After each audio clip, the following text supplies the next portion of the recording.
Greetings, everybody, and thank you so much for joining today's webinar. My name is Cheryl Jennison DeProsa, and today I'm joined by my friends and colleagues, Mr. Chris Lyons and Mr. Gino Sigismondi. And today they're going to talk to us about something that this team actually knows a little bit about, which is how to improve your webinar audio. But before we get into that, just a few items I'd like to make note of. First of all, as you may be aware of, we are not broadcasting from our usual controlled environments. Due to the current pandemic, we are all working remotely. So Gino, Chris, and I are all broadcasting separately from our homes. So what that means is we don't have the same control over, the audio and the connectivity as we normally do when we're broadcasting from our office. So if there are any audio or connectivity issues, we just hope that you'll bear with us and stick with us and be patient, and we will try and work through those if they do crop up. Second of all, this webinar is being recorded and will be available for on-demand viewing. It usually takes us a couple of days to do a little bit of editing. We like to clean up the audio and make sure that it all looks and sounds great. But once it is ready, it'll be available for on-demand viewing at shure.com/webinar. Just another note about that website, shure.com/webinar. All of our past archived webinars are searchable there as well. So if you're looking for any other sort of learning topics about audio, you can go to shure.com/webinars and see all of our past sessions. Lastly, as we go through the session today, if you have any questions, please feel free to type those in the question pane. If you do not see the question pane and you are dialed in through the web, you should see a little circle with a question mark on that. And if you click on that icon, you can access the question section. If you are using the GoToWebinar app, you should see perhaps on your desktop a little gray toolbar with an orange box with a white arrow. If you click on that orange box with the white arrow, you will then have access to your question pane. Ask any questions that you have, but please note we will be holding on those until the end of the session. So type in your questions in the question pane. Be patient. We'll get to them at the end. All right. I think that wraps up all of the housekeeping. Let's get into the learning. Take it away, gentlemen. Thanks, Cheryl. We appreciate it. You're always the perfect host. Gino, this is something a little bit interesting to me because I've always thought a lot about the expectations that people have for sound quality and for audio quality. And when you're participating in a conference call or something like that, you're sort of on an even footing with all the other people on the call. But when you're doing a webinar and leading a webinar, the expectation's a little bit higher because you are the leader. You're supposed to be the authority, the expert, the source of information, or whatever the topic is. And so people naturally expect a higher level of audio quality from that person.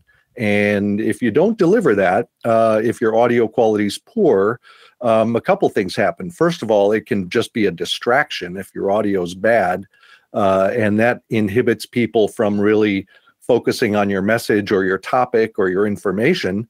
And second, if your audio is bad, people can kind of make a subconscious judgment about you. Like, well, if you can't get the audio right or you didn't care to bother to do it, then what does that say about whatever your attention is to the topic at hand?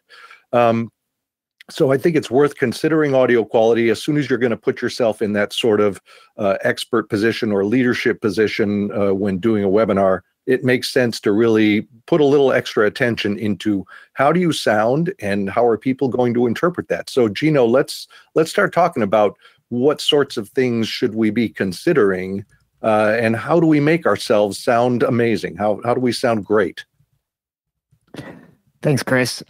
Well, there are several factors that go into it, and we'll take a look at that here in just a second, because for someone who's maybe not familiar with audio and audio production, the choices can potentially seem overwhelming. On the flip side of that, though, you might be thinking to yourself, well, again, my computer already has a microphone, so why do I need to buy another microphone? And what we want to go through here is actually give you some audio examples of the different ways that you can get audio into a webinar. And hopefully it'll be very obvious, what difference it can make. There's a couple of different aspects, particularly to choosing your audio input source, from your cell phone to a professional microphone. Because even within using professional microphones, there's a couple of different options. In fact, the three of us that you've heard speak so far are all using a different type of microphone, and there's probably some different characteristics that you would notice just that. So what we want to do here is, again, take you through the important factors that you need to consider, and then take a little bit of a look at, some basic kind of mic technique stuff that you would want to know to help improve your audio.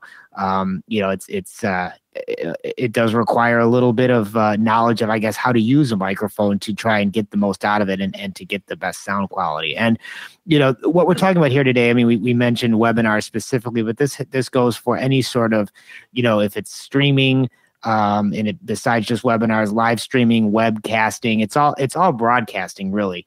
But the brilliant part about it is that we can do it ourselves now. And that's why we're presenting this today, to give you some of the tools and techniques that you need to know to be able to get there and do that. So what matters, right? What are the most important things that we need to consider when we're trying to improve the sound quality of our webinars? And these are things that you have control over. We'll talk a little bit at the end here about some of the factors that you do not have control over when you're doing a webinar, but there are some things that you do. The first one, of course, is the microphone, or I should say the input source, the audio input source, right? Which could be a microphone that is external, could be a built-in microphone, could be many different things. But just to kind of give me an idea of what people are using today, we're going to launch a little poll here where I'd like to see what are the things that people are doing from an input source. How do you typically, I'm assuming you're on this webinar because you like to give webinars as well. So let's see what people are using. Cheryl, can we launch that poll?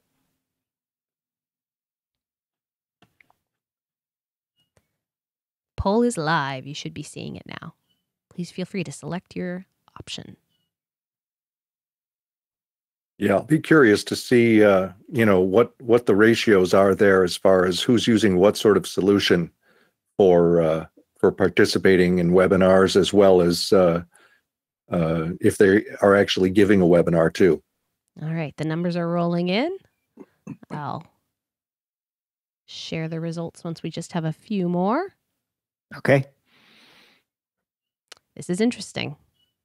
Oh, good. I can't wait to see it. As a panelist, I can't see it, so I'm curious to see what it looks like. It's interesting how much the numbers have changed since we launched the poll. The early answer is skewed it one way, but now it's evening out a little bit.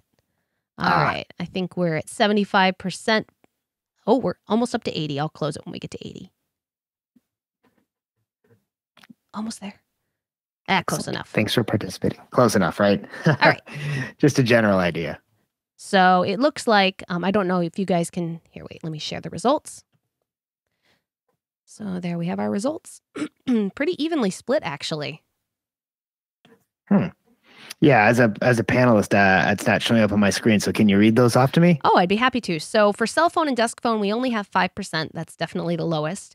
And then the next one is the highest, which is at 29% the built-in computer mic. But then the rest are close by. 22% use a headset computer mic. 23% are saying a USB microphone. And 21% are saying a professional microphone. Wow, that is a really even split. Interesting, cool. Well, I'm glad to see that cell phone is so low. We'll show you in a minute why that is not necessarily the best option. But that's good, and I guess maybe it isn't unexpected. I imagine just the cross section of attendees we have today. I guess I would expect that. So that's fascinating. Cool. Good. Well, again, as I mentioned, this is something that you do have control over. You're not stuck with the mic that's built in on the computer for the 29% of you that are doing that. Obviously, that's the most convenient way to go because it's there and you don't have to pay any extra money for it. But that's fascinating. Second thing, the room. The room doesn't always, but can have a large effect on the sound quality as well. And that leads us to our next poll question too, which is I'd like to see, where do people typically do their webinars from? I suppose there's, 1,000 different options there, but we tried to just narrow it down to a few. So common ones. So Cheryl, if you can put that poll out there for people. All right. The poll is in progress. So get those votes in. And we're starting to get some responses. I like that we have my car on the list. Have either of you ever done a webinar from a car? I haven't. I've never done one, but I've listened in to a webinar from the car. Sure. What was that But I would like? imagine. I can't remember what it was, but I mean, if it's one where I'm only going to be listening and I'm not going to be talking, and it's, sort of something I'm interested in, but, it's not super technical or something like that, and I'm not going to need to see slides on a screen or something like that, I might dial in from the car. Well, I think dialing in and running one are two different things. Oh yeah, I would never try to run one from the car. I don't know. Although, yeah, I was just gonna say.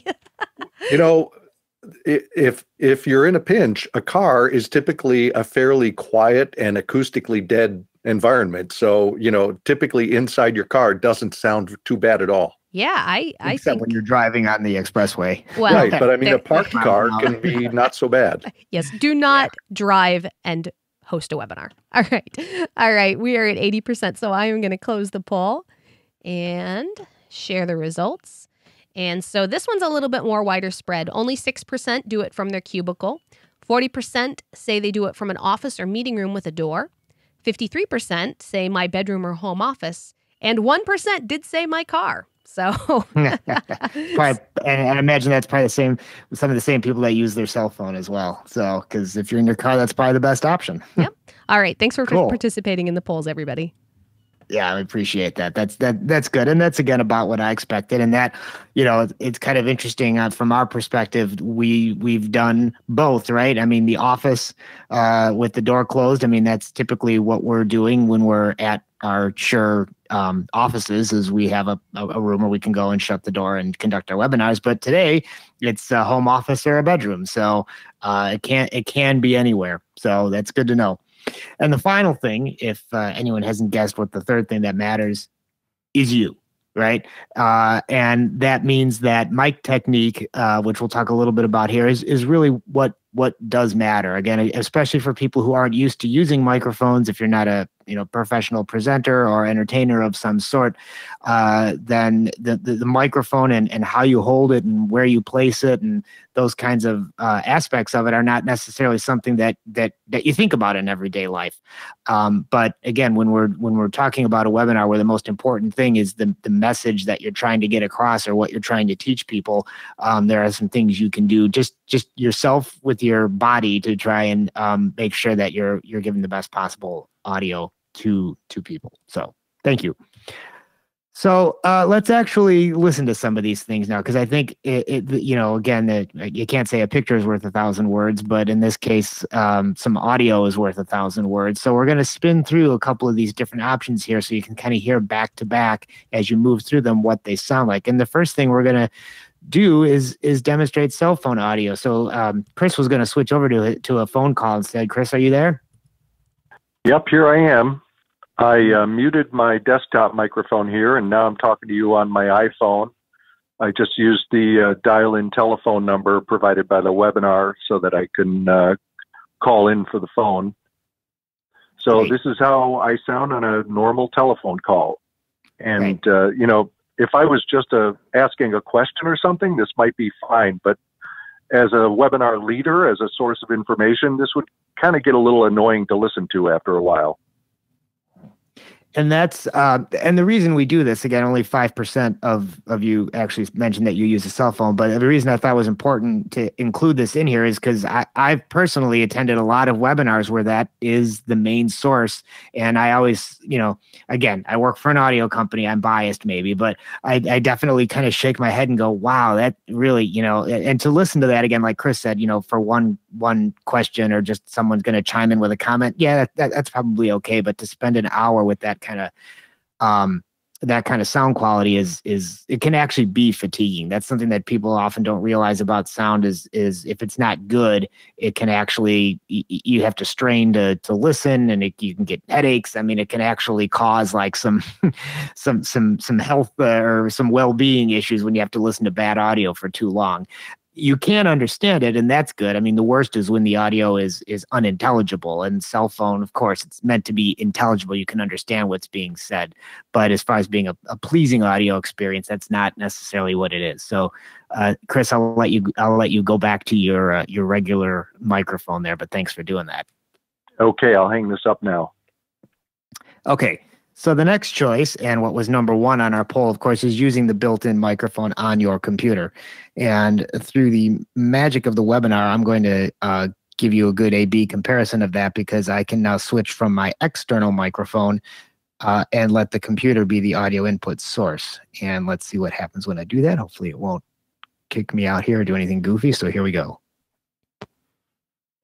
Okay, so now I'm using the built-in microphone on my Lenovo laptop, although there we go, to show you the difference in sound quality there. Now, through my headphones, I can no longer hear myself, but Cheryl or Chris, you can hear that I'm on a different microphone now. Is this correct? Oh, yes. Yeah, we're definitely hearing some of that tin can sound. You know, it's a little bit hollow and reverberant. Definitely not as good as you sounded before. Excellent. Okay, so let me switch back to the real microphone and we'll talk about why that is. Okay, so now we're back to my external microphone. So, you know, again, one of the main things to think about with the microphone that is built into the laptop or whatever computer you happen to be using is that is probably one of the least important hardware components that the manufacturer is thinking of. And when you're trying to make affordable computers, you're looking for the most affordable bits and parts of hardware that you can put into them, and the microphone is almost an afterthought at that point. So it's a pretty safe to say that they don't go out of their way. And I'm not picking on Lenovo. I'm saying just basically any computer manufacturer is not going to be putting a high quality microphone into it. Not to mention, you don't even often know where they are. I mean, take a look at your laptop and try and find the microphone. It's not in a readily available place. It also ends up being further from your mouth, and we'll talk about why that matters. And it's also typically what's called an omnidirectional microphone, which means it just picks up all the sound that's coming at it from any direction. So that sort of more hollow tin can sound you're hearing is kind of a combination of factors, which is, again, the omnidirectional mic that picks up everything, including reflections in the room, and just more external noises because I'm physically further away from the microphone. There's no way to be as close to the laptop and still be able to see the screen as you can get to an external microphone. So it's certainly better than the cell phone audio. I think that probably was obvious to everyone, but still can leave a little to be desired. Let's say there's still some better options there. So let's move on. Next up, we have an actual external microphone, and this is what you've been hearing Chris Lyons on. Is that correct, Chris? Right. I've got my Shure MV5 right here on the desk, just in front of the keyboard of my laptop. And I've got it plugged into the USB jack on the side of the laptop here, and, just made sure it was selected. And then I've got a pair of earphones plugged into the back of the MV5 so that I can hear everybody, and I don't have any risk of echo, getting into the microphone. Mm-hmm. So there you can see that's a big upgrade in sound quality. And I think the nice thing about USB microphones is it's probably the simplest solution for using an external microphone. You don't need anything else but a USB cable to connect it to your computer. And then you go in and you do that and you're done. But you've again got a vast upgrade in sound quality with something like that. And typically they're fairly affordable too. These are usually not $2,000 microphones. I mean, they're what's an MV5 sell for, around $200, I think, or maybe $100 actually. I think it's only it's 100, 120, something like that. Yeah, I think they're good. Yeah. So that's the USB mic option. Again, as Chris mentioned, it does have a headphone jack on it as well, so you can monitor yourself directly off the microphone and also get the return audio from the computer, so you can hear any questions or other presenters on the far end. That's a good way to go. I guess the Cadillac option, if you really want to go high end, is to use a professional microphone, which requires an interface then to get it connected to the computer via USB. So you're seeing two things here. You're seeing an SM7B microphone, which is a broadcast quality dynamic microphone from Shure. So you see this being used in actual broadcast radio, television studios, etc. because it just has that sort of characteristic to it. But again, because it is a professional analog microphone, is normally meant to connect to an analog mixer of some sort, right? You can't easily connect it directly to your computer. So an interface like the MVI that we have shown on the bottom there is designed to take a professional microphone. It has what's called a 3-pin XLR connector on the back, which is the image on the right, and that will accept any professional microphone, even what are called condenser microphones. If you really want to get into something fancy and high end, it has the phantom power that is necessary for condenser microphones right there on the back. And it's also bus powered, which is neat. So you don't need an external power supply for this interface. You just plug it right into the computer's USB. The computer powers it up. The mic connects to this. Again, there's also a headphone jack there, and you are good to go. And again, that gives you, now that this is the most flexible option as well, because it gives you the ability, again, like I said, to use any professional microphone. So I'm using the SM7.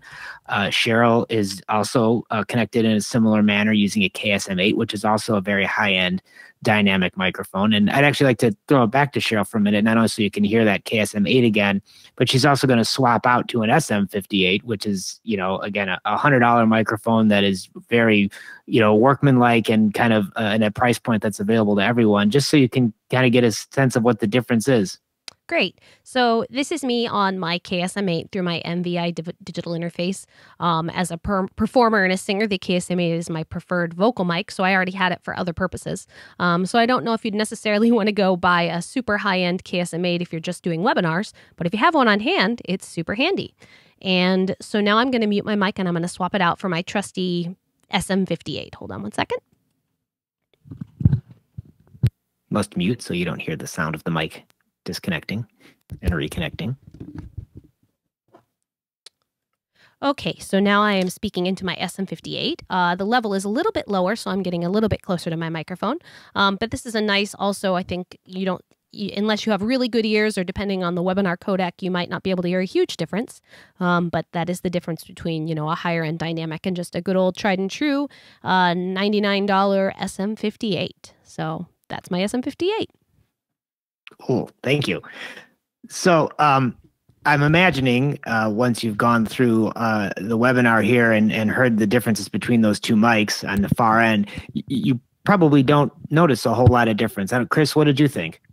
Yeah, I thought I can hear a little bit of a different sound through the KSM8, but it's definitely not night and day. And for the purposes of a webinar, I don't think there's a lot of added value there. Certainly not like there would be for a performer or somebody recording voiceovers or something like that. I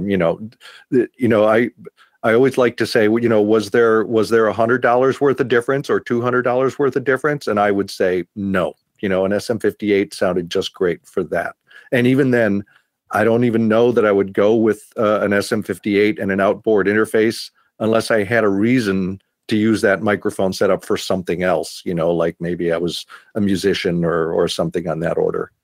Mm-hmm. And that's the nice thing about interfaces like the MVI. Again, you may already have microphones that you would like to use, and then you just get the external interface, and it's plug and play. You can go there and do it. But I also think the point of hearing that too, or not hearing a difference, which many, you know, like you pointed out, Chris, maybe many people didn't hear a difference, is you don't have to spend $500 to make a vast improvement in the sound quality of your webinars for a microphone. $100 or so for an MV5 or an SM58 and an interface, you know, and you're going to be light years ahead of where we were with a cell phone, and pretty noticeably better than just using the built-in microphone that's on the computer as well. So there's a lot to be said for that. Just to kind of revisit this topic one more time about connecting to a computer, sometimes, well, for the longest time, this was one of our most frequently asked questions before we had the MVI and other interfaces, which was, how do I connect my SM58 to my computer? And computers typically do have a mic input. It's usually a 3.5 millimeter connector, a little stereo connector. It looks like a headphone jack. In fact, on this computer, it actually is a headphone jack, which is what's shown over by the number 5 there, not a mic input. But pretending for a moment that that was a mic input, that is not a good way to connect a professional analog microphone. Those are really designed to go for the very kind of affordable, what you call computer mics that can be, you know, purchased through computer stores or computer suppliers, and they're not really designed for to accept professional balanced microphone signals like you would get from, say, the SM58, for example, right? So that's really not a good way to go. Again, the USB is the way that you want to go, which again requires that external interface. There are also some Thunderbolt interfaces as well, and USB-C. Those tend to be higher end and are used often for people who are connecting multiple microphones into a computer. But again, for the single mic application, just your basic USB is a good way to go. Definitely don't want to go analog. The second issue that you run into when you're connecting a microphone to a computer is making sure that the software that you're using for your webinar or even for a video conference call or web conference call is making sure that it's actually using that interface or that microphone.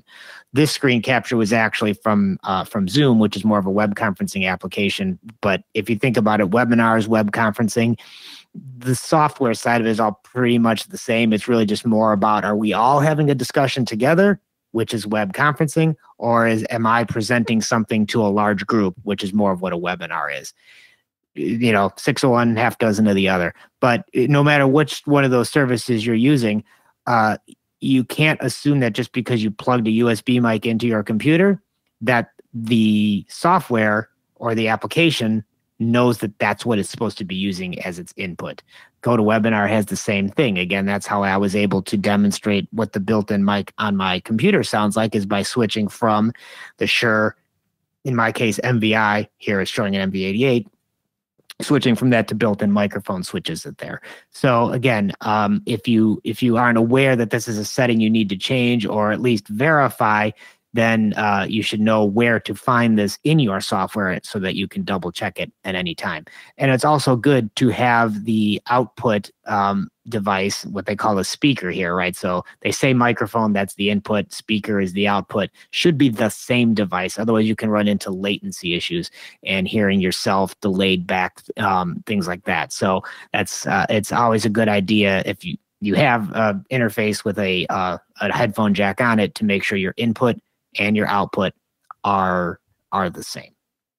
Some services are really good too, in terms of like if you've already started the software and then you connect a USB mic, you'll get a pop-up saying new audio device detected, Shure MVI, would you like to use this? And then you just go ahead and say, yes, I would like to use that. So something to be aware of. There's also an issue that you run into with sometimes with Windows machines when you connect a USB microphone, that if you don't select it correctly or make the correct adjustment, it can actually pitch shift your voice down, hence the Darth Vader photo there. But so the trick with this is that you won't necessarily know that it's doing this to your voice, but the people on the other end will. So one of our tips that we like to mention is always either do a rehearsal or make a recording of the webinar ahead of time before you start, so that you know what you're going to sound like. If you do detect that all of a sudden you've become Darth Vader, there's a setting in the Windows control panel you need to change that is called the sample rate. So in Windows Sound Control Panel, there's a playback tab, there's a recording tab. You want to make sure that sample rate value is the same. Usually you just set them both to 44,100 kilohertz, or just 44.1 in recording nerd parlance, right? You say set them both to 44.1 in the advanced properties tab for playback and recording, and you'll be in good shape. The other setting that's often available is 48 kilohertz instead of 44.1. And sometimes when you connect a USB mic, those two things will be off, and then you'll get the Darth Vader sound. Bit of a corner case thing here to mention, but again, it comes back to the larger theme of doing a little bit of pre-work ahead of time to make sure that what you're putting out there in terms of audio is what you intended to be or what you think it's going to be, and it's another little thing to look for there. Yeah, and that's the kind of thing that can kind of change by itself, seemingly at random once in a while. So just because you had it right one time doesn't mean it'll stay that way all the time. Particularly with USB mics, each port on a computer handles its settings independently. So if you plug your USB mic into one input and everything sounds good because those settings are right. But then the next time you use it, you plug it into a different USB input, it could revert back to the incorrect setting again. So again, it's just a matter of just doing your due diligence and checking to make sure that everything is set up the way you would like it to be set up. So here's just a thing to mention. A lot of these apps, it says here video conferencing because I stole the slide from Chris, who did last week's webinar on microphones for home conferencing. But again, as I mentioned, video conferencing applications and webinar applications are more or less the same thing. And external USB microphones or Lightning microphones often are problematic on video conferencing apps on a mobile device. So we really do recommend actually using a real computer with an external microphone for these applications. The mobile devices are good for recording, like if you're making field recordings and things like that, with like a Motive app that we have available for that, that's fine. But for video conferencing and webinars, you're going to have much better results if you actually use these external mics on a laptop or desktop computer. Let's take a look here again at some sort of microphone technique things that you want to keep in mind. When you're using an external microphone, they're typically going to be one of the two flavors that you see on the left there. So this is what, for those of you who are new to microphone technology, this is what we refer to as the polar pattern or pickup pattern of the microphone. It's the directionality of the microphone. These microphones, what are called cardioid and supercardioid patterns, are unidirectional. That means they're only designed to pick up sound from one direction, not all directions. So the omnidirectional that you see on the end there, again, that's the type of mic that is typically built into the computer itself, for example, right? It's just a very generic type of mic that picks up everything, right? But with the cardioid pattern mics, you really do want to make sure they're aimed the right way. Because I know you can't see me, but if I, well, okay, picture this, right? That image on the top, that's an SM58 unidirectional mic, right? And the three-dimensional globe over it shows the pickup, right? So at the top of the ice cream cone is where it's most sensitive, and the back or the connector in is where it's least sensitive.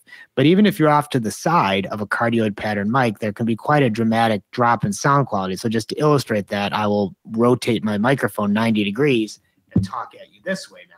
You can still hear me, but what you're hearing is the sound reflecting off the walls and bouncing into the microphone. So now I'll bring it back around front again, and you can see how important that is. So again, whenever you're using these cardioid microphones, you do need to make sure that it's aimed at your mouth and not somewhere else. But conveniently, and the advantage to these types of mics is you can aim them away from unwanted sound sources, right? So if my computer maybe has an especially noisy fan, by making sure that null, the back of the mic, is pointed where that noise is, you'll get less pickup than you would if it was pointed right at the laptop where all the noise might be coming from. So it helps with these mics to look and see what pattern you have on your external mic, and again, make sure you keep it kind of aimed that way and that you're speaking directly into the microphone as well and not off to the side. So instead of turning the microphone 90 degrees, if I turn my head 90 degrees, right? So hopefully, I don't know if you could hear me when I do that. I imagine you're still getting a little bit of pickup because I'm relatively close to the mic, but turning your head 90 degrees or even swaying around a lot too, right? If I start moving back and forth, rocking back and forth in my chair, right, you get a big drop in signal level there. So consistent sound, consistent level there is important. Speaking of that, you want to minimize room noise. Well, actually, I probably could have titled this slide differently because it's not just about minimizing room noise. It's about consistency of level. That means that you want to be maintain a distance between your mouth and the microphone that doesn't change a whole lot, because that gives you that consistent, strong sound quality for people that isn't varying, and it doesn't become hard to hear.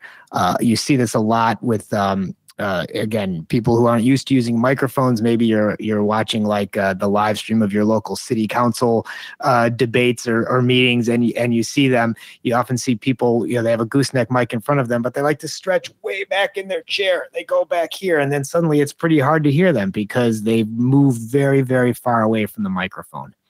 Now, sometimes you'll see people use headset microphones. In fact, that's what when you join the webinar with as a presenter and GoToWebinar, it says, if you're using computer audio, we recommend a headset mic for the best sound quality.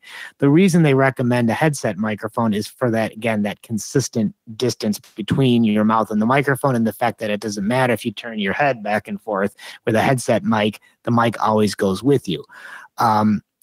Headset microphones, we have generally found, don't have the same quite level of sound quality as as more of a traditional handheld or stand-mounted microphone like we typically like to use. So we feel that you'll get the best sound quality by using microphones like you see here, but it just becomes then something you should consciously be aware of as the presenter, so that you maintain that consistent distance. And Chris, I think you had some thoughts on that versus a headset mic too when we were talking the other day. Yeah, it's definitely a trade-off, because it depends kind of on what you're doing while you're delivering the webinar. And, if you're able to, if you're just sort of right in front of the laptop and you can kind of maintain a consistent position in front of the microphone, that's the ideal, because you get consistent sound quality. You're not always, like Gino was doing, looking around from side to side like I'm doing right now. And, if you're with someone else, if there's a couple of people joining in together and you're constantly alternating between facing the screen and looking to one side, then you're going to have some drop in level, and that's going to be noticeable to people. Now, if you have to do that, or if you're doing something where you're doing some sort of demonstration of something and you've got to move around your position, a headset might be a good compromise, because if nothing else, the position of the mic relative to your mouth stays the same all the time. So maybe it's not as good a sounding microphone, but at least it's always an inch or so from your mouth. And that might be a better plus, in some cases. The other thing to know is not all microphones react the same to changes in distance. A lot of live performance mics, like an SM58, have a phenomenon called proximity effect, and the closer you get, like this, not only does your level go up, but the character of the sound changes, gets more bassy, and then as you go back, it thins out a little bit. Some microphones, this effect is very pronounced and really audible, and so like this one. Yeah, exactly. Moving in and out from the mic can really be noticeable. The KSM8 that Cheryl normally uses, part of its appeal is that it has very low proximity effect, so it's more forgiving of distance variations like that. But if nothing else, your level is going to change as you move around. So, the mark of a good singer is that they keep the microphone at a uniform distance and position. If you can learn to do that too, you'll be more consistent as well.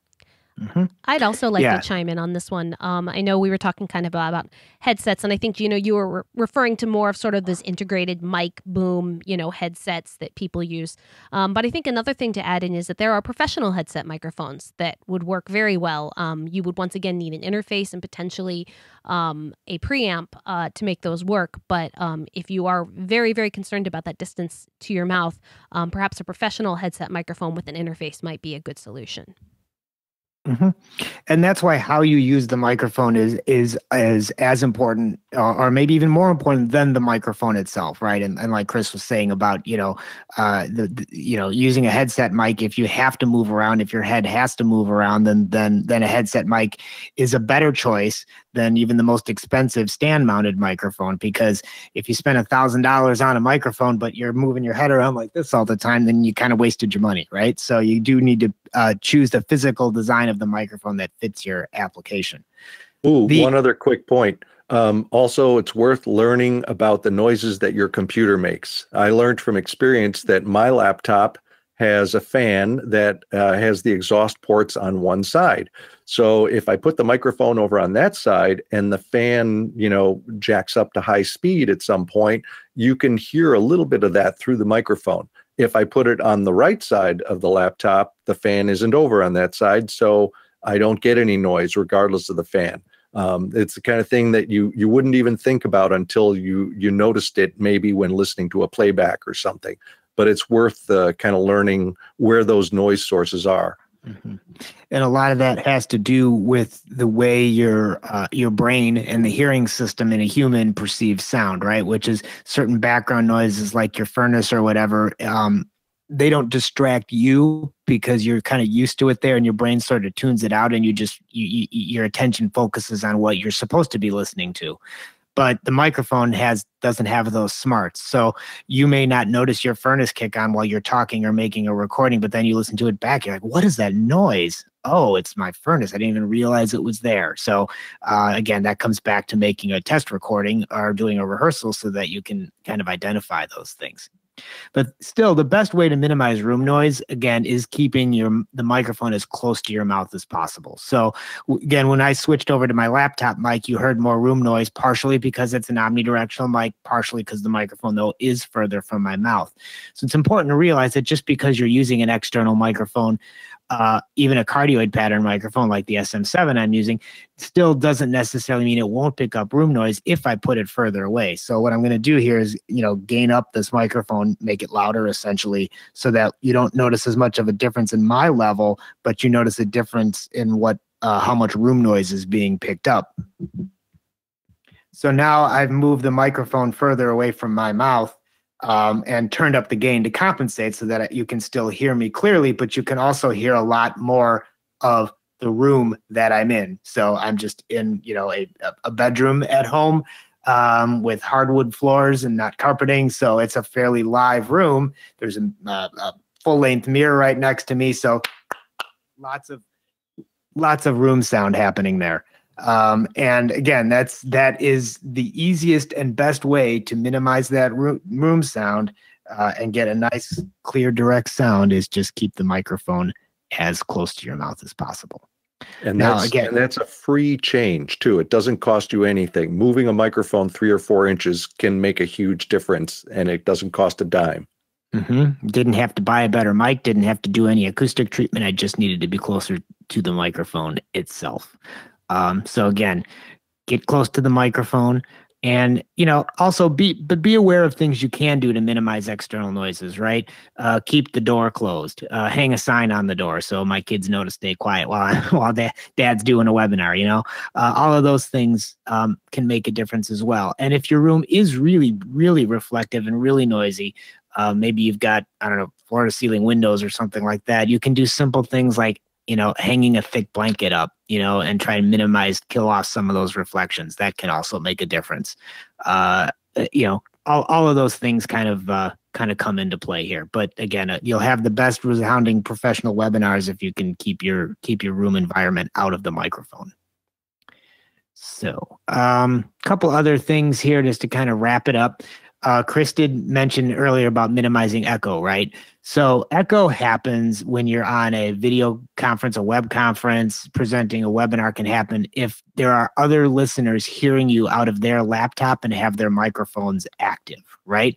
Now, this becomes a bigger problem in a web conference where multiple participants are all talking, right? Because again, you talk into your microphone, the audio goes out through to the other and through the internet to the other computer, comes out of a loudspeaker over there, and then the microphone on that laptop picks up your voice coming out of its speakers and sends it back to you, and that's how you hear. That's why you hear your voice with echo. Most of these software applications have some sort of a process built in called acoustic echo cancellation that is designed to remove that echo, and they generally do a fairly decent job. They're not all necessarily created equal. Some are better than others. And depending on the conditions, that they may or may not be as effective. So in a conferencing situation, it's usually worth using headphones, earphones, if at all possible, because then there's no path for that audio for your voice to loop back to you again, right? Because the microphone doesn't pick up the sound from headphones, so that sound just goes directly into your ears. Or in a case of a webinar, there's a reason that we keep the 355 people that are on this webinar's microphones muted, right? Because again, there is no chance of your mic picking up the audio and sending it back to me and causing echo when it's muted there. But it's a phenomenon to be aware of and something that you should be conscious of. And if you hear it happening again, just tell people, make sure your microphones are muted, or use headphones or whatever to kind of get around that.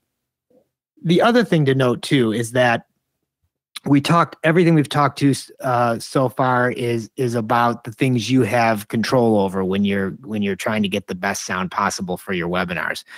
There are things that you can't control, though. Keep in mind, when you're doing a webinar, your audio and your pictures or whatever it is you're sharing, your PowerPoint presentation, it all converges inside of your computer into a software program that has to package it up and send it out to the cloud, into the internet. And at that point, that's where you've lost control. You have no control over what your internet service provider is doing and what that service is like. You have no control over any processing that happens even within that software itself. And that brings us to the concept of a codec. Codec is again a abbreviation of the words coder and decoder, and it's a process that is used in audio to reduce the bandwidth that is needed to send that audio out over the internet, right? Because uncompressed audio, right? That is full bandwidth audio without any processing or any coding applied to it all. Requires a fairly large amount of bandwidth, not as much as video, but still a fairly large amount of bandwidth in terms of the data size, the number of ones and zeros, if you want to think of it that way. So it's not something that is very efficient to send over the internet. And if you try to, you end up losing things, right? So if you don't essentially do what's called data compression on your audio, you end up actually losing bits of words, right? And so you get that kind of, when someone sounds like they're cutting in and out and you're getting on the other end, that's the data that's essential data being removed, right?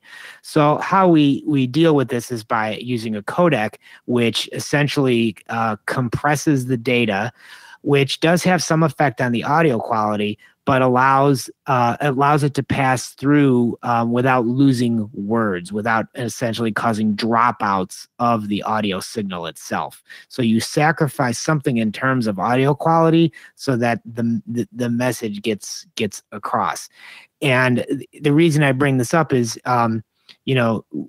there's going to be a difference in the sound quality that the people on the far end of the webinar hear versus what you might hear is if you were to record the same microphone locally on your computer, right? So, but again, these codecs are necessary so that we can efficiently and as best as possible get the audio to the far end without losing words or having that kind of drop in and out of the audio.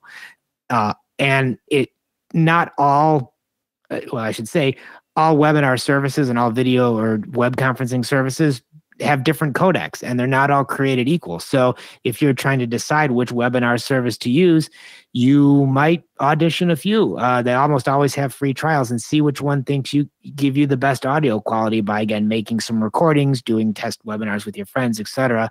And it actually pays to shop around a little bit and see which one offers the best audio quality there. So definitely something to keep in mind. The other aspect of you losing control of the sound once it leaves your computer and heads out to the internet is part of people being able to hear you is their internet connection on the far end, which again, you don't have control over. And sometimes you'll see, I know we've experienced this many times in the past where you'll have someone hitting you up on the chat during the webinar saying, it sounds terrible. I'm losing every other word, or I can't hear you, or whatever. Well, when that happens, it's worth maybe checking with the other attendees and seeing if anybody else is experiencing that. If everyone is noticing it, that's on you and that's on your internet connection. If it's only that one person that's complaining at you, sometimes they don't want to hear it, but it's their issue. It's on their end. It's not on our end, and there's nothing we can do to fix it. So it's an interesting. The technology that allows us to do this is great, but there's definitely some compromises there, and that's one is that we know and we can control what we're sending out. We have no control over how it's received on the other end. So hopefully people are aware of those things and doing the best that they can from their home or office to optimize that experience. Thank you for that, Gino. Because Cheryl's the one on our end that has to manage those complaints when they come in. But it is good. I do want to reiterate, if you are having issues, do ping the administrator, either in the Q&A or however, whatever the platform allows, because, it might be localized, but if, it's not, they're going to be receiving that from a lot of people. And so it's good for us to know, if it's an isolated incident or if it is a widespread incident. And it can be real helpful if you can to, I know, Cheryl, you always log in as a participant as well, so that you can sort of hear what everybody's hearing and not just monitor directly. If you've got somebody on the webinar that, is a buddy or something, you can say, hey, can you evaluate the sound quality and, send me a message in the chat if it's not good? Yeah, that is That's a good tip. I have not been doing a secondary system since I've been working from home, because I don't have access to a second system right now. But that is a good thing. Or we have a couple of people from Shure that also attend these webinars, and they are not afraid to reach out to. So it's good to both have either something that you can monitor from a second system attending as an attendee, or to have somebody on your team that's attending that can cue you in if something is wrong. Mm-hmm. And I'm a big advocate, to put a plug in for Cheryl, of having someone to kind of run the webinar sort of behind the scenes for you, right? Because it's difficult to manage Q&A and issues people might be having and all of that while you're also trying to give an effective presentation. So having someone to be there and help you out so you can focus on the presentation is actually a great thing to have. Yeah, you'll come across as much better and more professional if you've got a producer like Cheryl behind you who's managing the logistics. It's amazing how just relieving your brain of that task lets you be more creative. Definitely. It's teamwork. So the last application here is wireless. Maybe you do want to use a wireless microphone. The example that you're seeing here was drawn up by a member of our applications engineering team, because we've been getting a lot of calls now from fitness instructors who have to deliver their classes from home now over Zoom or over GoToMeeting or over whatever, FaceTime even, right? They've kind of, or Facebook Live, I should say. That's how our fitness center has started offering classes, right? Through Facebook Live. And we've seen some struggles with that, as they basically, you can't be right on top of the computer and expect the attendees to be able to see your whole body, which they need to in that application. So they have to yell and scream and try to be heard because they're, 15 feet away from the laptop. If you can wear a mic, all the better then, right? So in this case, when it's like a fitness or a mobile type application, you do want to be wireless so you're not tripping over the cord.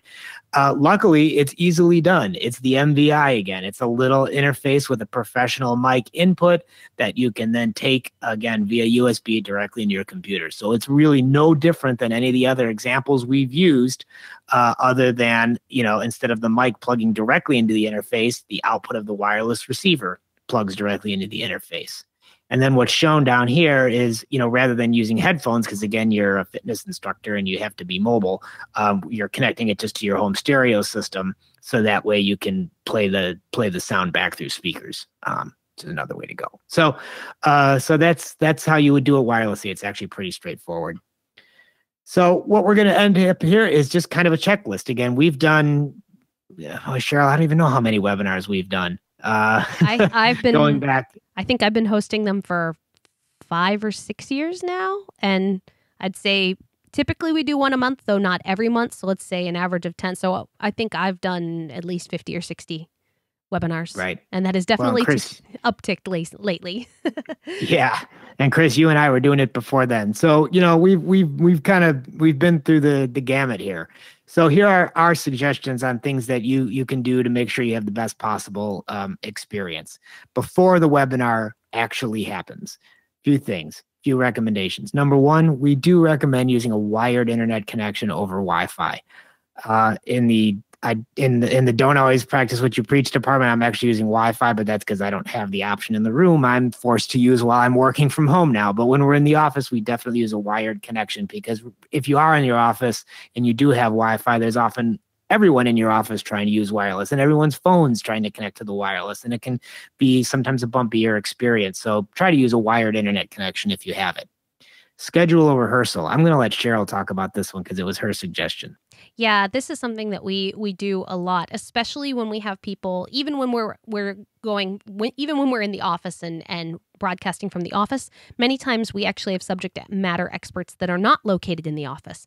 So when that is the case, I always like to schedule a rehearsal a day or two in advance. It's super helpful for a couple of reasons. First of all, it helps you ensure that the audio quality of your co-host is secure. It gives you some time if they need to maybe upgrade their audio in one form or another. It gives you a chance to kind of make sure that those changes can be made if the audio isn't good from their end.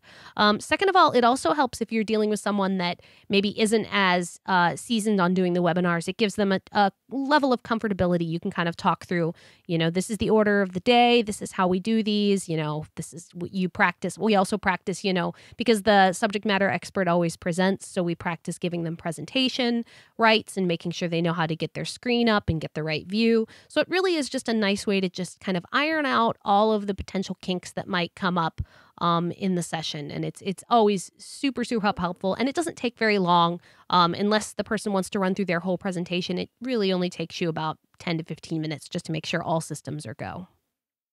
Great. It's especially important when you've got first-time presenters. Again, we talked about this earlier. Make sure the correct audio device is selected in the webinar application so that you know that you're actually using the external microphone. Put the mic as close to your mouth as possible when you're placing it. Again, make a test recording. You can often do this during the rehearsal, but it allows you to then listen back and make sure that the audio is up to the standards you hope that they are. And then we always schedule our panelists to start 15 minutes prior to the actual start of the webinar. Again, if you're doing a 10 a.m. webinar, you don't want your panelists or presenters, your subject matter experts logging in at 10 a.m. and be like, hey, can you hear me okay? So that 15 minutes gives you enough time to make sure that all the audio is working, you can hear each other, and you're good to go so that you can actually start when you need to start.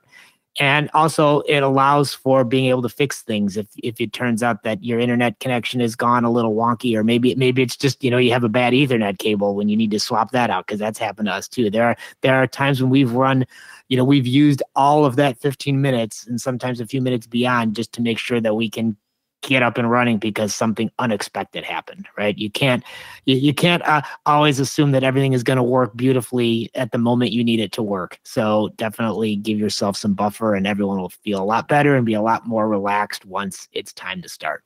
It's a fun Easter egg too. You can listen for the tone of my voice to tell in the beginning of a webinar how smoothly our setup went or not. And I'm just going to say one more thing too about that start time.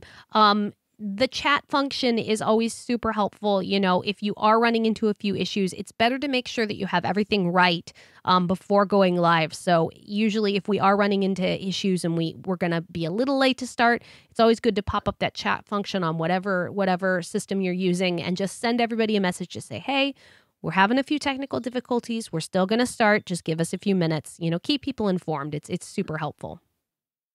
Absolutely. During the webinar, as you can see, hang a sign on the door. Quiet, please, is often some good words to add there as well, because especially again in an office, rooms aren't typically soundproof, and you might have that loud person that decides to have a conversation right outside the door of your webinar, and guess what? The microphones can often pick that up, and it can be quite distracting. So, and worse, you certainly don't want people just barging in or knocking on the door. So definitely hang a sign. Turn off your phone. And I say turn off, not silence. And there's a reason for that. When you silence your phone, it can still vibrate. And if you put it on the desk next to your microphone and it vibrates, I think we've all heard that. You've all been probably on a web conference of some sort where you hear in the middle of the call, right? And it's like, oh, you silenced your phone, but that doesn't silence the vibration noise. So you can often do not disturb too as well, but definitely get rid of that distraction. Even if you've got if you're using Skype or Microsoft Teams in your office, set yourself to do not disturb so you don't get pop-ups. Close Outlook, close anything that can distract you or make noises in the middle of the webinar. Mute yourself when you're not speaking. Again, even if you're not talking, but it's not your turn to present, you might have to cough. You might, just be shuffling around in your chair. It might cause echo. So it's always best practice to turn off your microphone if it's not your turn to talk. And also don't tap on things. Don't fidget, right? And again, I point this out because it's typically something you don't even recognize you're doing. But if I take my pen and I sit here and tap on the computer, you can hear that. Don't type. Nothing drives me crazy more than when I'm having a meeting with someone and I can hear the clack, clack, clack of the keyboard as I'm trying to talk to them. It's like, oh, you're not listening to me, are you? So don't make any extraneous noises. And if you're presenting from home like we are, keep your kids off Netflix. Anything that is a live stream is going to eat up your internet bandwidth. Maybe you have, super wide, super fast bandwidth at your home, and that's great. But again, if you don't want your webinar to get interrupted, you want to minimize that usage. So I ran over time again. Sorry about that. I tend to do it, but I'm happy to hang on and answer any questions if there are any. We have quite a few, so let's dive right in. Question number 1. If I have a decent webcam and microphone, how much of a difference would an external USB mic make? Well, good question. Hopefully you heard that earlier. Again, that's one of those things where I like to say your mileage may vary depending on, your ears and what you're expecting. But yeah, again, an external USB mic that is purely a microphone and not built into the webcam is definitely going to be, again, of a higher quality. What comes built into those webcams is often very similar or the same quality to what is built into the laptop itself. Great. Yeah, I would try it too, because I know there are some webcams out there that are, pretty high end and have little array microphones in them, and they can do a real good job. So, if you have one of those real good ones, then maybe you're good to go with the, webcam on top of your laptop. Okay. Next question. We are hosting Zoom calls with remote faculty who may or may not be tech savvy. We are hoping to find an easy USB mic that is plug and play, that they don't have to know how to configure, that we can ship to them and have them shipped back to us. Undecided whether lav mics or desktop USB would be the best solution that we can ship to them and have them returned to us. Any thoughts on that, Gino? Well, I would say the desktop mic, like an MV5, is going to be better because it's more plug and play. If you want to go with a lavalier mic, then you're going to need the MVI or some sort of interface in between.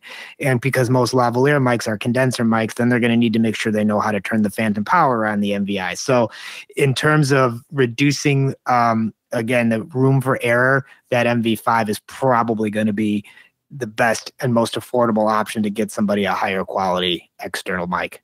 I also think there's more variables with a lavalier mic on someone who's not used to wearing one, like different types of clothing. Where do you put it? Which way does it need to face? Picking up jewelry noise on women. I think there's a lot more potholes there.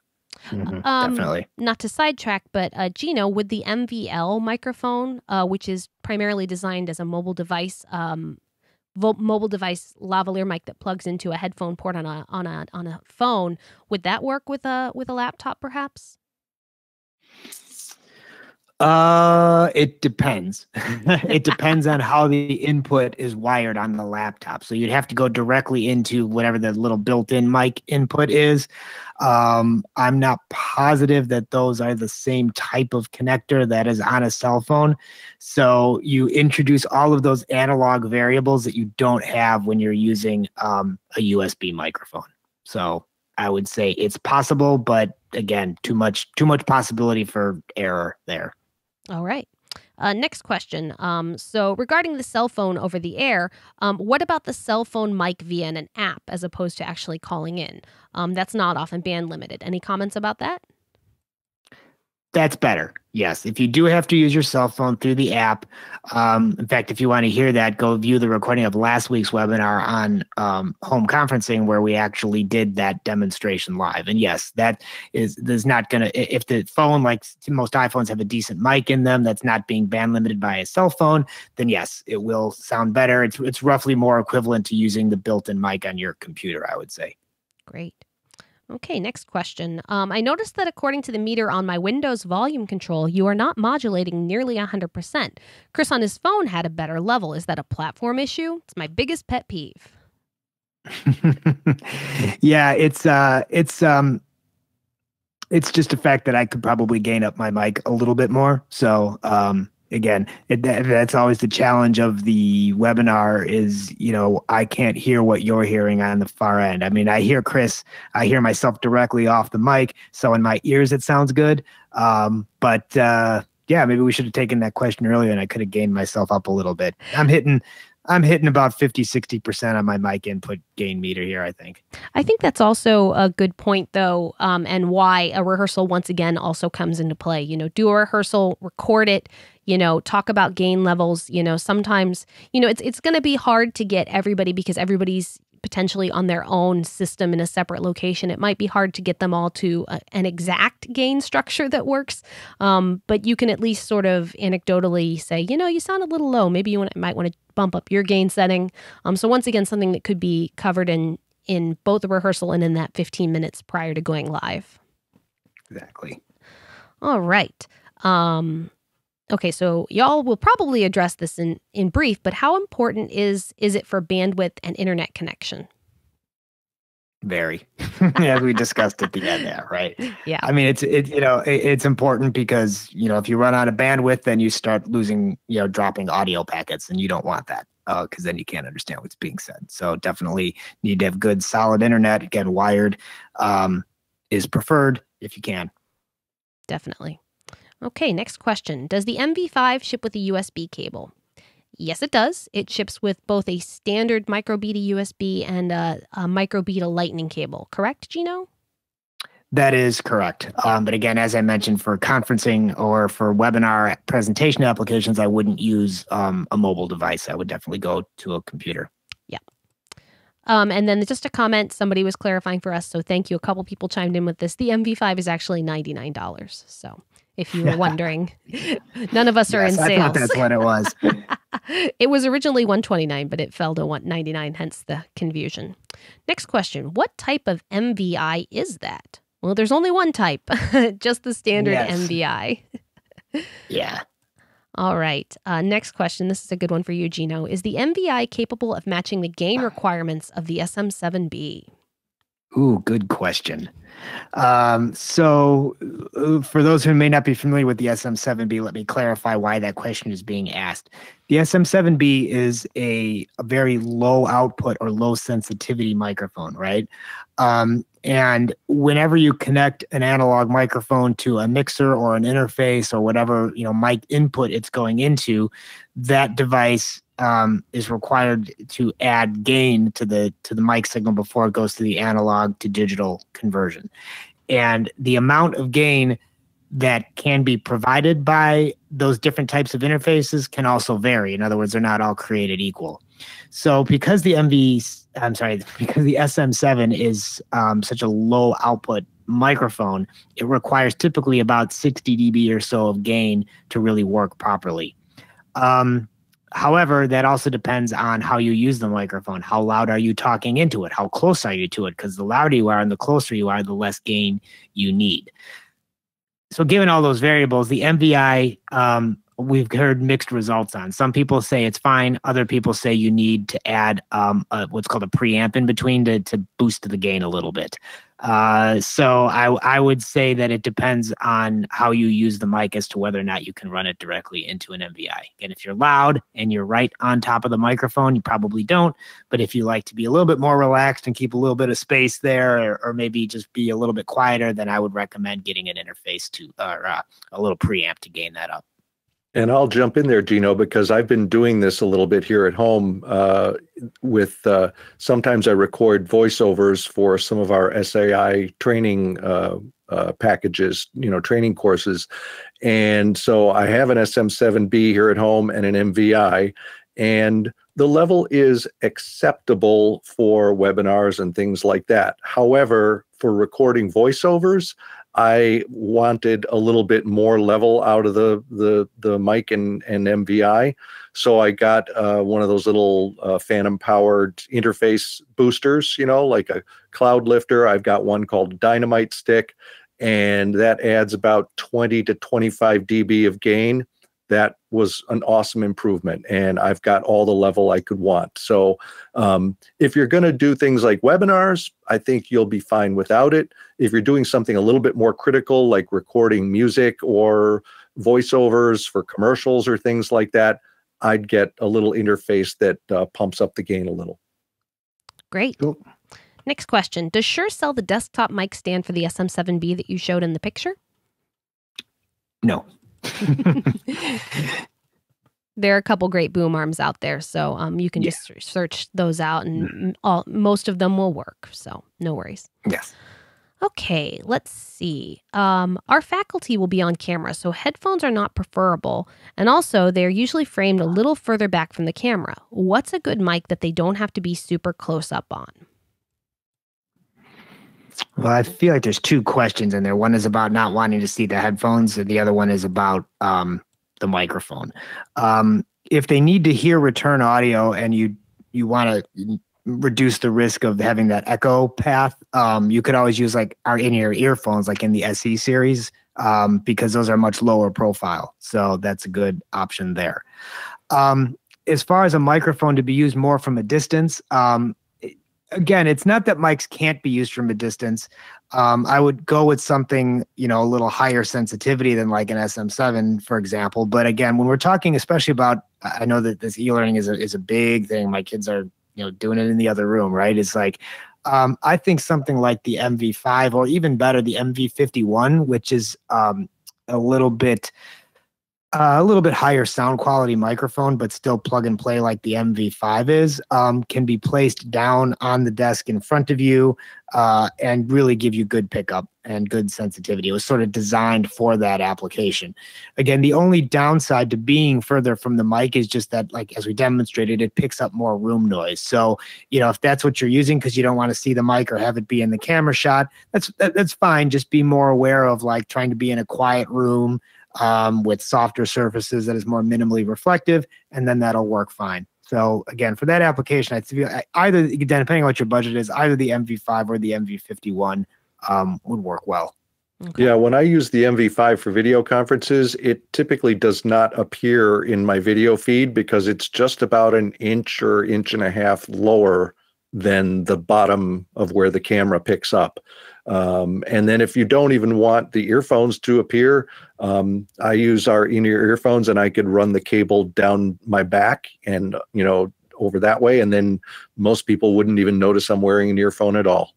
Yep. Great. Question about something we didn't talk about. What about the SM58 X2U? So the X2U is our first USB mic interface adapter. Before it's a precursor to the MVI. And yes, I believe that package is still available. I don't know if you can buy an X2U by itself, but we still have that available as a bundle, and that works just as well as the MVI for that application. So certainly a good choice for this. Great. Next question: does the MVI work for line level input or only mic level?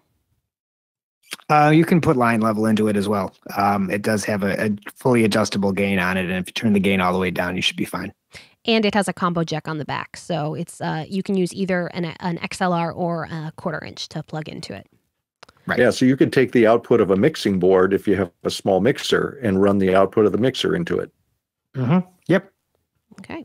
I have an SM58. Mono only. Oh. Sorry to interrupt you, but that's important to understand that if you're looking to do stereo, the MVI does not do that. It's a mono only send. Okay, great. Let's see. Next question. How much does the mode selection on the MVI affect the sound for basic microphone usage? Well, how much? It's a difficult thing to quantify. But for those of you who aren't familiar with the MVI and all the Motive mics, they actually have some sort of presets that you can select. In fact, why don't I just show it again here so you can kind of see what I'm talking about? Or was that thing going back in time?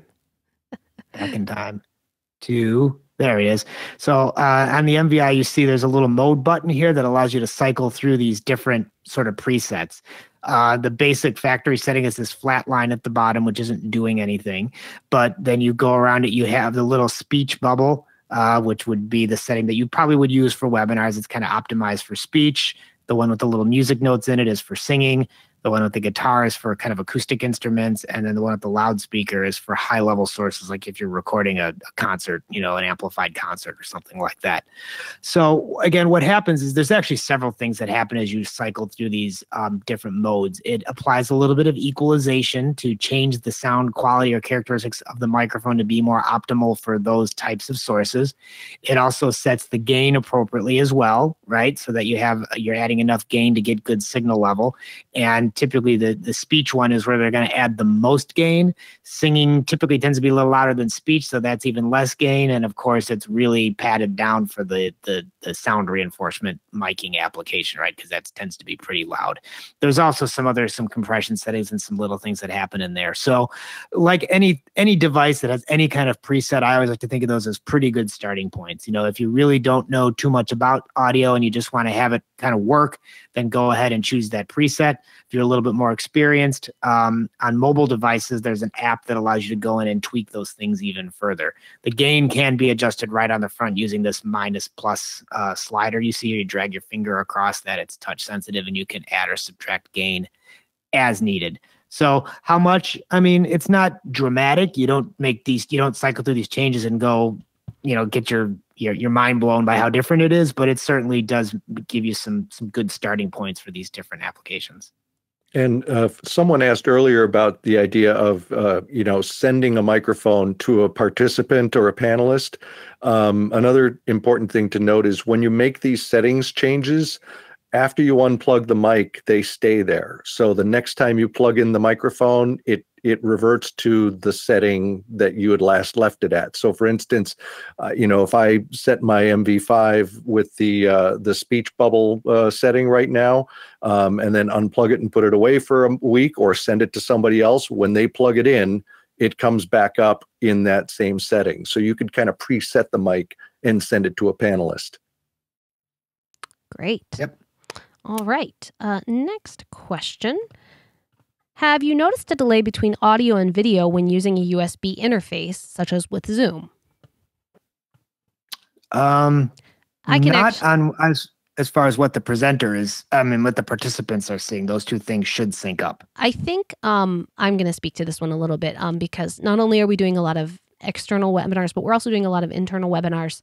And I've noticed that on webinars with a lot of people across the globe in other regions and other countries, there are the delays seem to compound a little bit on the slide shifts. So yeah, it's just something to take into aware, and something that we've been doing to help combat that is providing a PDF version of the slides. This is particularly, like I said, for our internal sessions. But we've been sending out a version of the slides so that if people are noticing that huge delay between the audio and video, that they have access to a slide deck that they can go through at pace. And then the other thing to note about that is, as you're doing that, if that's something you're doing, just make sure that you're kind of calling out what the slides are as you go through them. So that's one way to kind of handle any delays that you have. And just to be clear though, I don't think that that's a function of the USB microphone. I mean, that's just that's a latency issue due to, you know, data traversing the globe, and even a built-in mic would have the same problem. And it's that the mic is ahead, the audio is ahead of the presentation and or video. So I think that's right. It's definitely not the microphone portion of it. All right, next question. Has anyone seen any studies or documentation on the various web conferencing platforms and their frequency response, compression, expansion, codecs, and other sound metrics? I'm essentially asking who has the best sounding platform out there and how do the others stack up? That is a good question, and if anybody has that study, I would like to see it.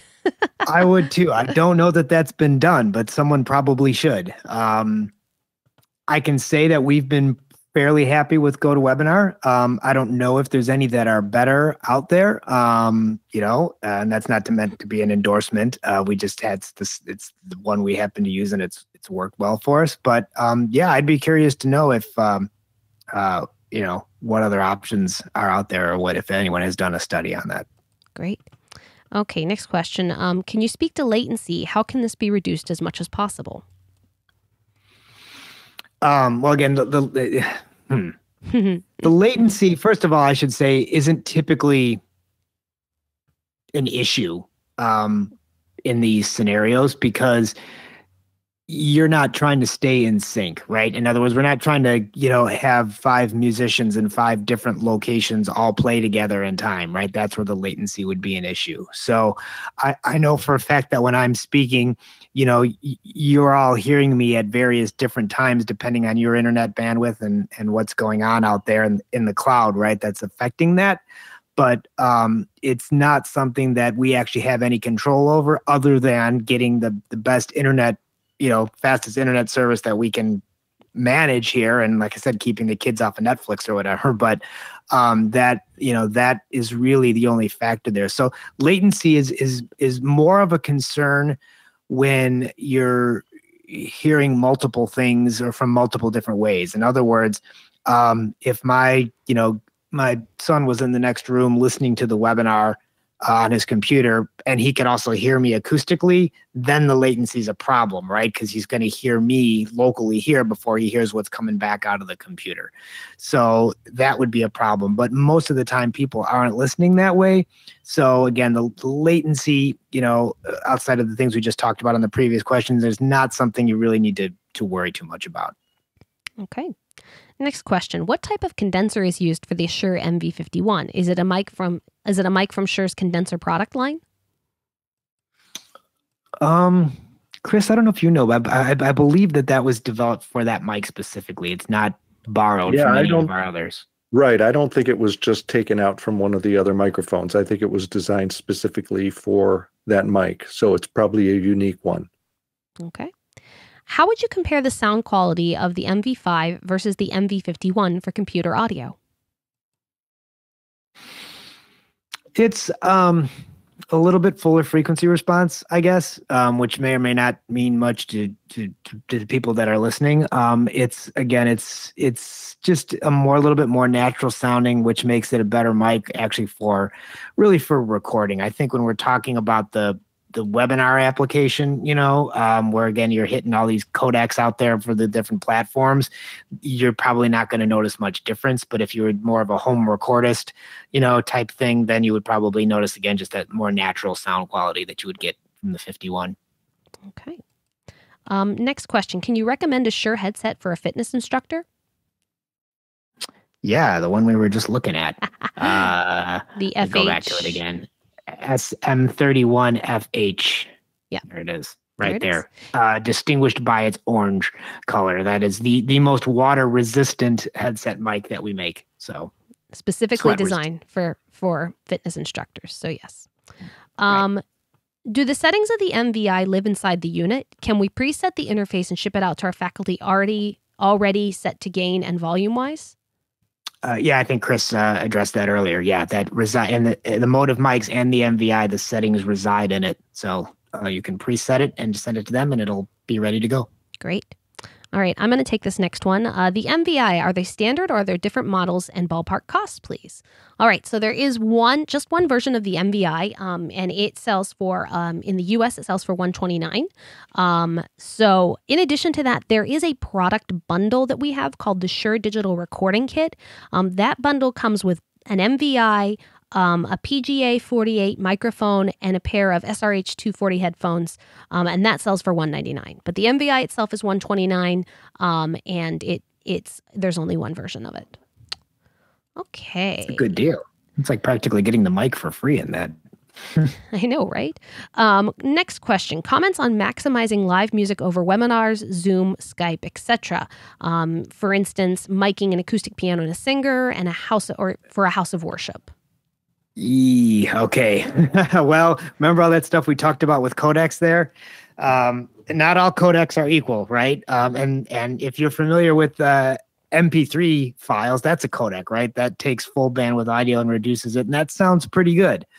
Most codecs used in webinar services are not that good. That said, you want to look for, when it's a musical application, you want to look for any processing that they apply to the audio. Typically, there'll be like an audio settings panel in the software somewhere, control panel with some advanced settings, and anything that is like looking to like do sort of either consistent or intermittent noise reduction, you want to turn that stuff off. Yeah, on speech, it's usually fine to have that stuff in there. It reduces extraneous noises in the room, like maybe, your fan noise or something. It can do a pretty good job of canceling that out, but it's going to destroy the music. So I just did this in Zoom. So my wife is a dance teacher, and so she's been doing Zoom dance classes, and she has to play music back off of her computer for this. And yeah, I went into Zoom and turned off all of that processing that I could find in there, and then the music comes through pretty good.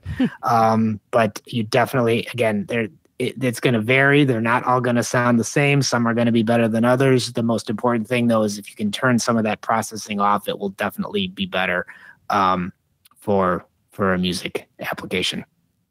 Great. All right. This next question, I know we've kind of been focused a little bit more on webinars, when you're all remote. But this one kind of talks to how we would normally do our webinars if we were actually in the office.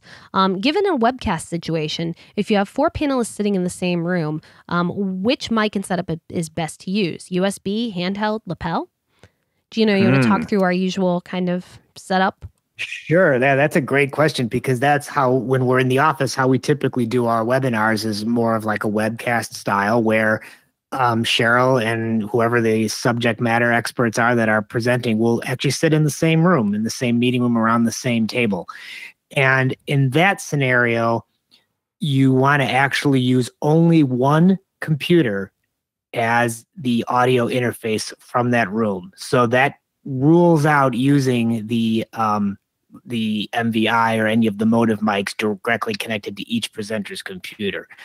And the reason for that is because if I'm talking into let's say we're using the MV5 on my computer, the person next to me, if their MV5 is plugged in and on, that mic is going to pick me up as well. And so might the other 2 or 3 or however many are in there. And all of that that's where that latency really becomes an issue, because now you've got different arrival times, different computer connections, and the audio would turn out really jumbled on the far end.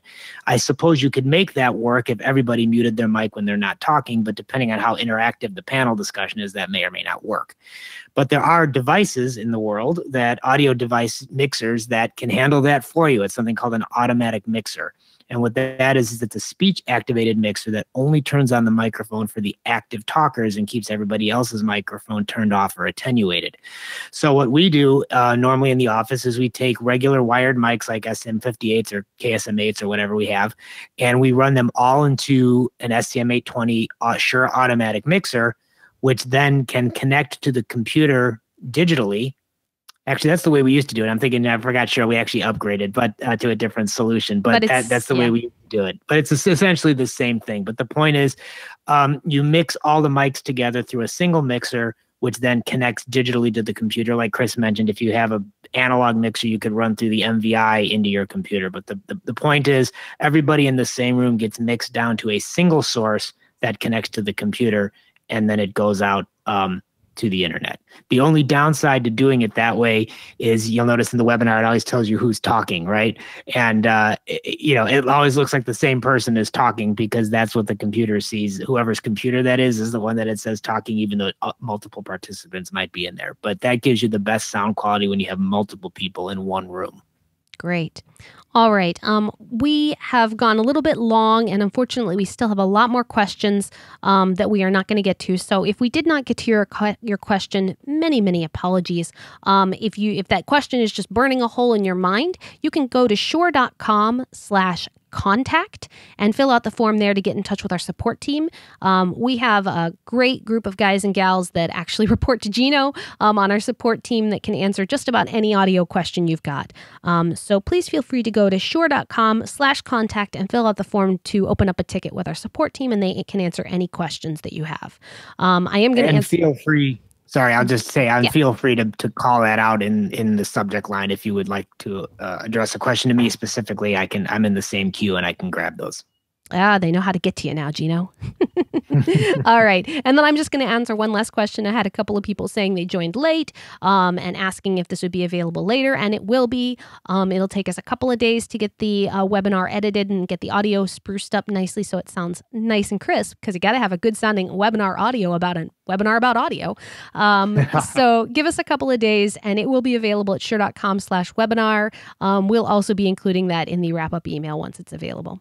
So we want to thank you so much for joining us today. We hope you learned a little bit of something. I know I always do. And we hope to see you on the next one, which will be next Wednesday. You can go to shure.com/webinar to see all of our upcoming webinars. Have a great day, everybody.